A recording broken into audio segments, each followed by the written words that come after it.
सामान्य हिंदी व्याकरण में आप सबका स्वागत है। आज हम आपको क्रिया का काल पढ़ाएंगे। देखिए, कई परीक्षाओं में यहाँ से जो है क्वेश्चन आता है और काल को तो आप लोग जानते भी हैं, लेकिन काल के जो कई उपभेद हैं, आज हमको उसी पर फोकस करना है और उसी को हम विस्तृत रूप से पढ़ाएंगे। तो चलिए काल को शुरू करते हैं। सबसे पहले जानते हैं काल किसे कहते हैं। तो काल माने होता है समय। क्रिया के करने या होने के समय को ही काल कहते हैं। आप सभी लोग जानते हैं कि काल तीन प्रकार का होता है: भूतकाल, वर्तमान काल और भविष्य काल। भूतकाल यानी जो बीत गया है, वर्तमान काल यानी जो वर्तमान में है, यानी जो मौजूदा समय है, और भविष्य काल यानी जो आने वाला समय है। तो इस तरह से तीन तरह का काल हुआ: भूतकाल, वर्तमान काल और भविष्य काल। अब इसको हम एक एक उदाहरण के द्वारा भी समझ लेते हैं। देखिए, भूतकाल, राम घर गया था, यानी भूतकाल का मतलब है कि जिसमें बीते हुए समय में कार्य हो गया है, क्रिया बीते हुए समय में हो गई है। जैसे राम के घर जाने का समय जो है वो बीत चुका है, बीते हुए समय में वो घर गया था। दूसरा वाक्य है राम घर जा रहा है, यानी राम के घर जाने का कार्य जो है मौजूदा समय में वो चल रहा है, यानी वर्तमान समय में ही राम घर जा रहा है। तो ये वाक्य किसका है? वर्तमान काल का है। तीसरा है राम घर जाएगा, यानी अभी आने वाले समय में राम जो है वो घर जाएगा। वो ना घर जा चुका है ना घर जा रहा है, बल्कि अभी वो घर आने वाले समय में जाएगा। तो जहां जो है आने वाले समय में कार्य हो वो किस काल में आएगा? भविष्य काल या भविष्यत काल में। तो इन तीनों कालों को अब हम अलग से आपको डिटेल में पढ़ाएंगे। पहले हम लेते हैं भूतकाल को। भूत माने बीता हुआ समय, भूतकाल यानी बीते हुए समय में जहां क्रिया के करने या होने का बोध होता है वही काल क्या कहलाता है? भूतकाल कहलाता है। देखिए, भूतकाल के यो तो सामान्य रूप से तो हम जानते हैं कि भूत, भविष्य, वर्तमान काल, और हम वहां के उसके वाक्यों को भी पहचान ले जाएंगे। लेकिन हर काल के कई उपभेद हैं, यहाँ पर उसको हमें जानना जरूरी है। तो पहले हम भूतकाल के उपभेद को जानते हैं। देखिए, भूतकाल के 6 उपभेद हैं, यानी भूतकाल के 6 भेद हैं। पहला है सामान्य भूत। सामान्य भूत, सामान्य भूत में हमें ये ज्ञात होता है कि कार्य जो है वो बीते हुए समय में हो गया है, लेकिन कार्य के विशेष समय का हमें ज्ञान नहीं होता है कि वो कार्य किस समय हुआ। यानी ये सामान्य भूत में भूतकाल में हुए समय के, भूतकाल में हुए कार्य के विशेष समय का ज्ञान हमें नहीं होता कि वो कार्य कब हुआ। जैसे आप उदाहरण जब समझेंगे तो समझ जाएंगे। राम ने खाना खाया, सुरेश बाजार गया, पवन ने पतंग उड़ाया, सरला ने गीत गाया। हमने 4 उदाहरण दिया है। राम ने खाना खाया, राम जो है बीते हुए समय में खाना खा लिया है, लेकिन उसको खाना खाए कितना समय हो गया इसका हमें ज्ञान नहीं हो रहा है। सुरेश बाजार गया, सुरेश बाजार चला गया है बीते हुए समय में, लेकिन हमें विशेष समय का ज्ञान नहीं हो रहा है कि सुरेश बाजार कब गया। इसी तरह से पवन ने पतंग उड़ाया, पवन ने पतंग उड़ा लिया है बीते हुए समय में, लेकिन हमें पतंग कब उड़ाया इसका किसी विशेष समय का ज्ञान नहीं हो रहा है। यहाँ ये चीज जान लीजिए, किसी विशेष समय का ज्ञान हमें इसमें नहीं हो रहा है। तो ये क्या है, सामान्य भूत है जिसमें किसी विशेष समय का ज्ञान नहीं होता है। दूसरा है आसन्न भूत। आसन्न माने होता है निकट। इसमें हमें ये पता चलता है कि कार्य जो है बीते हुए समय में अभी अभी हुआ है, यानी कार्य अभी अभी समाप्त हुआ है। जैसे माता जी पूजा कर चुकी हैं, यानी माता जी पूजा करने का कार्य जो है वो अभी अभी कर चुकी है। सीता खाना खा चुकी है, सीता खाना खाने का कार्य जो है अभी अभी कर चुकी है। इसी तरह मदन ने पुस्तक पढ़ ली है, मदन ने अभी अभी पुस्तक पढ़ लिया है। इसी तरह राम ने पत्र लिख लिया है, राम ने पत्र लिखने का कार्य जो है अभी अभी कर लिया है। तो ये दूसरा जो भूतकाल का प्रकार है आसन्न भूत, जिससे हमें पता चलता है कि क्रिया बीते हुए समय में अभी अभी हुई है, निकट ही अभी क्रिया हुई है। तीसरा है अपूर्ण भूत। अपूर्ण, आ माने नहीं पूर्ण, यानी भूतकाल में जो कार्य शुरू हुआ था वो भी पूर्ण नहीं हुआ है, यानी जिसमें कार्य की पूर्णता का ज्ञान ना हो कि बीते हुए समय में कार्य पूर्ण हो गया है। जैसे रजनी चित्र बना रही थी, बीते हुए समय में, यानी भूतकाल में कार्य शुरू हुआ था लेकिन उसकी समाप्ति का बोध हमें नहीं हो रहा है कि वो कार्य हो गया है अभी कि नहीं हुआ है। जैसे रजनी चित्र बना रही थी, चित्र बनाने का कार्य उसने भूत में यानी बीते हुए समय में शुरू किया था, लेकिन चित्र बना चुकी है या ना बना अभी बाकी है ये हमें ज्ञान नहीं हो रहा है। इसी तरह से सुरेश गीत गा रहा था, सुरेश गीत गाने का कार्य जो है बीते हुए समय में शुरू किया था, लेकिन कब खत्म हुआ इसका ज्ञान हमें नहीं हो रहा है। इसी तरह किसान हल जोत रहा था, किसान हल जोतने का कार्य बीते हुए समय में शुरू किया था, लेकिन जोत चुका है या नहीं जोत चुका है ये ज्ञान हमें नहीं हो रहा है। इसी तरह माँ भोजन बना रही थी, ये भी इसी तरफ इंगित कर रहा है। अपूर्ण भूत यानी कार्य भूत काल में शुरू हुआ लेकिन उसकी पूर्णता का ज्ञान हमें नहीं हो रहा है। चौथा है पूर्ण भूत। इससे ये पूर्ण भूत यानी भूतकाल में ही कार्य शुरू हुआ था और कार्य को समाप्त हुए भी बहुत समय हो गया है, यानी कार्य भूतकाल में ही शुरू हुआ था और भूतकाल में ही समाप्त हो गया है। जैसे मैंने यह मकान बनाया था, यानी मैंने ये इस मकान को बनाया था, मुझको यानी बीते समय में मैंने इसको बनाया था और उस कार्य को करने में मुझे बहुत समय हो गया है। राम ने रावण को मारा था, राम ने रावण को मारा था, यानी बीते हुए समय में यानी भूतकाल में राम ने रावण को मारा था, मारने में बहुत समय बीत गया है। पिताजी बाजार जा चुके थे, पिताजी को बाजार बीते हुए समय में वो गए और बहुत पहले ही वो वहां जा चुके थे। पांचवा है संदिग्ध भूत।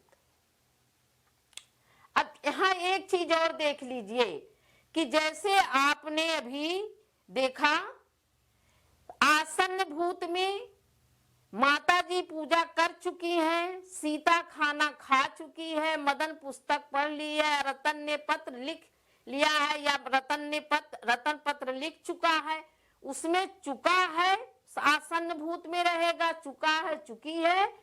और पूर्ण भूत में यदि चुका शब्द आएगा तो वो चुके थे या चुकी थी, यानी कार्य हुए बहुत समय बीत गया है। पांचवा है संदिग्ध भूत।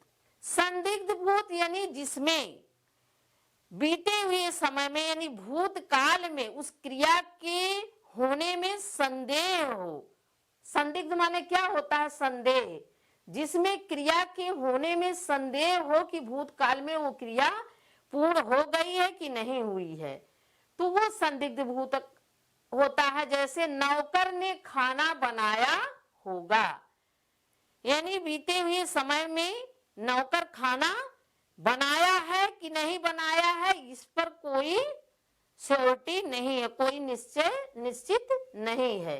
सीता ने गाना गाया होगा, इसमें भी संदेह है कि बीते हुए समय में सीता ने गाना गा लिया है कि नहीं गाया है।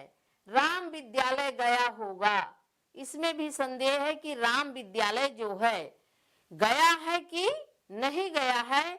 तो जहां संदेह पैदा हो, बीते हुए समय में कार्य हुआ है कि नहीं हुआ है, इसमें संदेह हो, तो वहां संदिग्ध भूत होता है। छठा है हेतु मद भूत, यानी जहां भूतकाल में किसी कार्य को होना था लेकिन किसी कारणवश वो नहीं हो पाया, वहां हेतु मद भूत होता है। और उस कार्य पर दूसरा कार्य भी डिपेंड था, यानी अगर वो पहला कार्य हुआ होता तो दूसरा कार्य भी हो जाता। तो यहाँ हेतु मदभूत होता है। जैसे वह पढ़ता तो पास हो जाता, यदि वो पढ़ा होता, यानी बीते हुए समय में अगर वो पढ़ा होता तो क्या होता? पास हो जाता। यदि वर्षा हुई होती तो फसल अच्छी होती, यदि वर्षा बीते हुए समय में अच्छी हुई होती तो आज फसल क्या होती? अच्छी होती।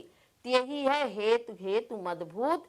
तो इस तरह से आप लोगों ने भूतकाल के 6 उपभेद जो है पढ़ लिया है।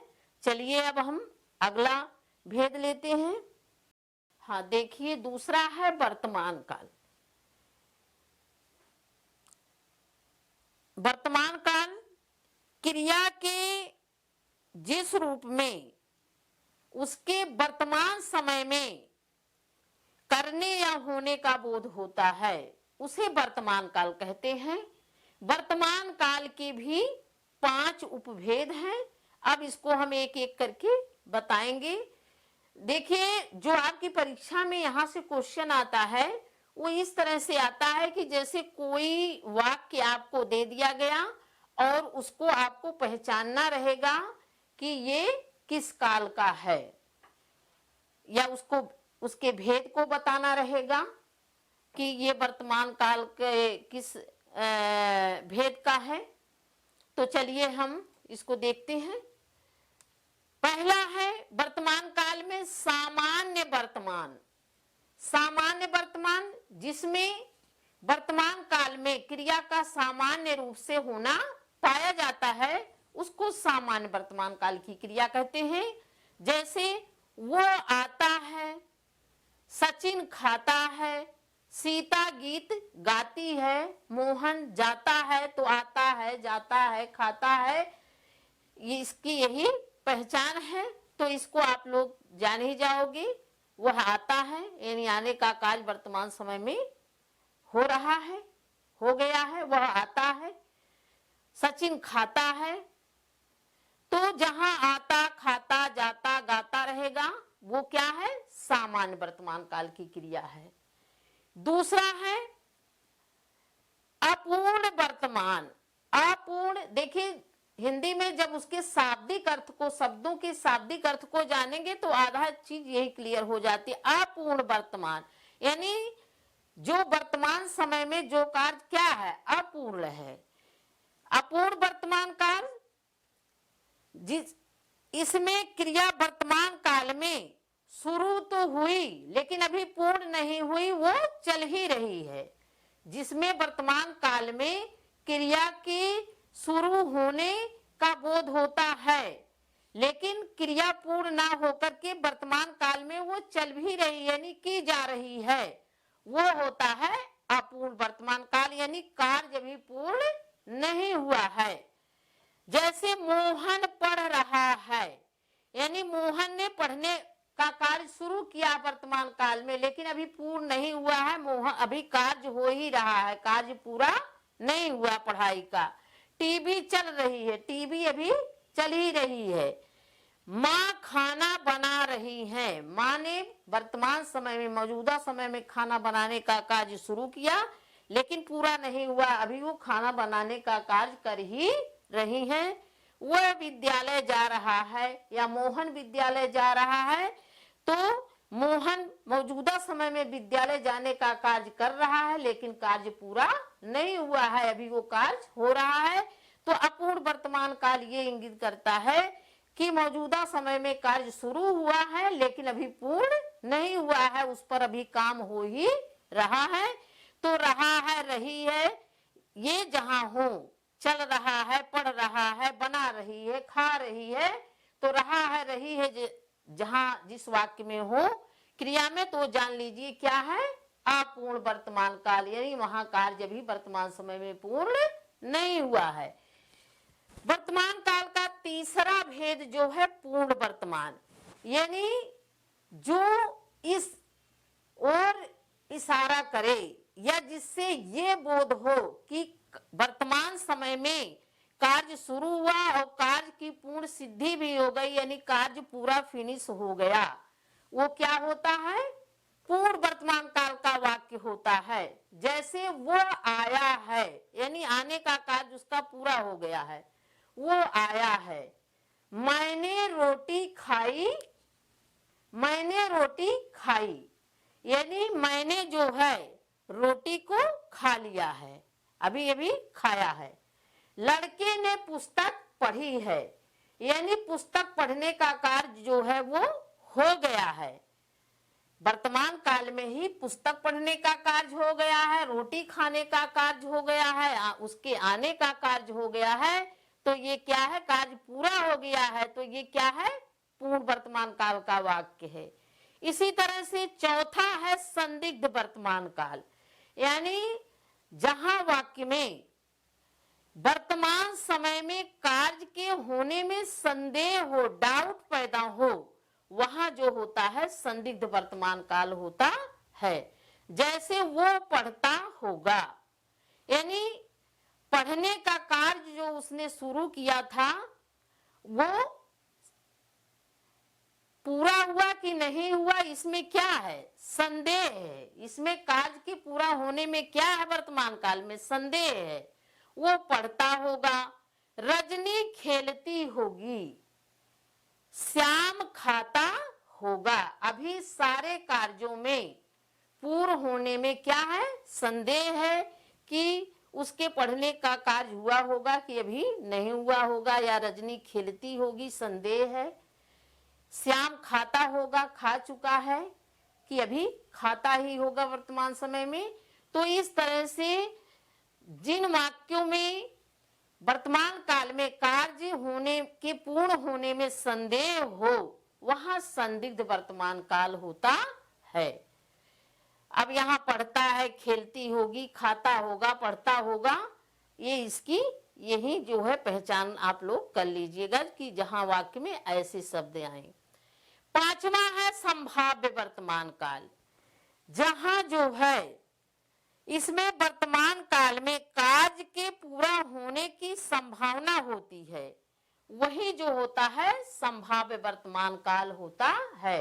यानी कि वर्तमान में कार्य के पूरा होने की संभावना की जाती है, वही क्या होता है, संभाव्य वर्तमान काल होता है। जैसे वह आया हो, संभावना की जा रही है कि वो आया हो, या श्याम बाजार, श्याम खाया हो, संभावना की जा रही है कि श्याम ने खाना श्याम ने खाना खाया होगा। इसी तरह से मोहन बाजार गया हो, संभावना की जा रही है कि मोहन बाजार गया हो। तो जहां संभावना की जाती है वहां संभाव्य वर्तमान काल होता है। तो इस तरह से 5 जो है उपभेद वर्तमान काल के हुए। सामान्य वर्तमान, जहां सामान्य तरीके से जो है क्रिया होती है। अपूर्ण वर्तमान काल, जहां वर्तमान में कार्य शुरू हुआ लेकिन कार्य पूरा नहीं हुआ। पूर्ण वर्तमान, जहां वर्तमान काल में काम शुरू हुआ, वर्तमान काल में ही कार्य पूरा हो गया। संदिग्ध वर्तमान, जहां वर्तमान काल में कार्य के पूरा होने में संदेह हो, वहां संदिग्ध वर्तमान होता है। संभाव्य वर्तमान, जहाँ वर्तमान काल में कार्य के होने की संभावना की जाती है वहाँ संभाव्य वर्तमान होता है। चलिए अब हम पढ़ाते हैं भविष्यत काल। भविष्य काल जहाँ आने वाले समय में कार्य के करने या होने का बोध होता है उसे भविष्य काल कहते हैं। जहाँ आगे आने वाले समय में कार्य के करने या होने का बोध होता है वही क्या होता है, भविष्य काल होता है। भविष्य काल के भी 3 उपभेद हैं, सामान्य भविष्य काल, संभाव्य भविष्य काल और हेतु मद भविष्य काल। सामान्य भविष्य काल किसे कहते हैं, क्रिया के जिस रूप से आने वाले समय में उसका सामान्य रूप से होना पाया जाए उसे सामान्य भविष्य काल कहते हैं। यानी क्रिया आगे आने वाले समय में होगी सामान्य रूप से, उसे क्या कहते हैं, सामान्य भविष्य काल कहते हैं। जैसे वो कल घर जाएगा, वो कल यानी अभी आने वाले समय में वो घर जाएगा। मदन गीत गाएगा, मदन अभी गीत गा नहीं रहा, अभी गीत आने वाले समय में गाएगा। गीता सामान लेने बाजार जाएगी, गीता बाजार सामान लेने के लिए अभी गई नहीं है बल्कि आगे आने वाले समय में जाएगी। तो इस तरह से ये क्या हुआ, सामान्य भविष्य काल के वाक्य हुए।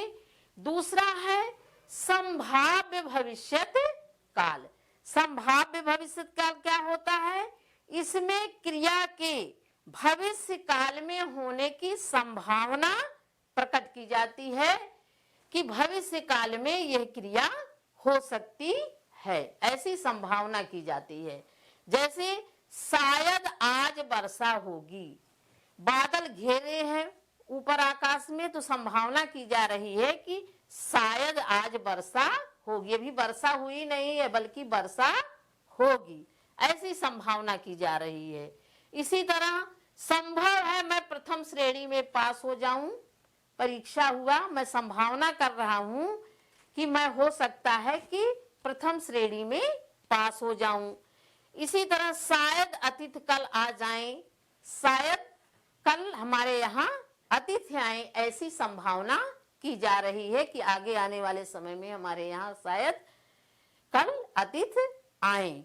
तो जहाँ शायद संभव आदि शब्द हों तो वहां क्या जान लीजिए, संभाव्य भविष्य काल है। तीसरा है हेतु मद भविष्यत काल, जहां इसमें एक क्रिया का होना दूसरी क्रिया पर निर्भर करता है। हेतु मद भविष्य काल, जहां एक क्रिया का होना दूसरी, जहां जिसमें एक क्रिया का होना दूसरी क्रिया पर निर्भर करता है कि पहली क्रिया हुई तभी दूसरी क्रिया होगी। यानी एक क्रिया जो है दूसरे क्रिया पर डिपेंड है। जैसे वह आए तो मैं जाऊं, अगर वो आज आ जाता तो मैं चला जाता, यानी वो आएगा तब मैं जाऊंगा। वह कमाए तो खाए, यदि वो कमाए तो वो खाए। तो यहाँ जो है उसके मेरे जाने का कारण क्या है, उसका आना। जब वो आएगा तभी मैं जाऊंगा, तो मेरे जाने का हेतु क्या है, उसका आना। या उसके खाने का हेतु क्या है, कमाना। जब कमाएगा तभी खाएगा। तो ये है हेतु मद भविष्य काल। तो इस तरह आप लोगों ने तीनों कालों को बहुत ही विस्तृत रूप से पढ़ लिया है। तो इसको जब आप एक दो बार, क्योंकि आप कंफ्यूज भी होंगे क्योंकि वही नाम जो है लगभग सभी में है। पूर्ण अपूर्ण को तो आप जान ही रहे हैं, जहाँ चाहे वो वर्तमान काल में हो चाहे वो भूतकाल में हो, जहाँ कार्य पूर्ण है वहाँ पूर्ण, और जहाँ अपूर्ण कार्य है वहाँ अपूर्ण होगा। तो इसमें तो आपको दिक्कत होगी नहीं, चाहे वो भूतकाल का हो चाहे भविष्य काल का हो।